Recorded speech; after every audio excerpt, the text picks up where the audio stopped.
প্রতিদিন ঝামেলাহীনভাবে beetroot juice খেতে চান?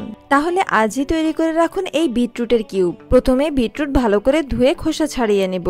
আজকের এই সহজ ট্রিক্সটি শিখে রাখলে বাজার থেকে আর কখন এই বিটরুট পাউডার কিনে খাবেন না, যাতে থাকে ধুলাবালি ও ময়লা। এবার এই বিটরুটগুলোকে গ্রেটারে ভালো করে গ্রেট করে নেব। গ্রেট করা হয়ে গেলে একটি ব্লেন্ডার জারে নিয়ে নেব ব্লেন্ড করার জন্য। আমি যেহেতু অলরেডি গ্রেট করে নিয়েছি তাই এক্সট্রা কোনো পানি ব্যবহার করছি না। ব্লেন্ড করা নেওয়া হয়ে গেলে একটি পিউরি তৈরি হবে। এবার এই পিউরিগুলো একে একে আইস কিউব ট্রেতে ঢেলে নেব এবং ফ্রিজে রেখে দিব 6 থেকে 7 ঘন্টার জন্য। এই বিটরুটে গুণাগুণ কিন্তু বলে শেষ করা যাবে না। হরমোনাল ব্যালেন্স সহ স্কিনে গ্লো আনতে এটি দারুণ কাজ করে। এবার কিউব ট্রেটি উপরে ঢাকনা লাগিয়ে ফ্রিজে রেখে দিব।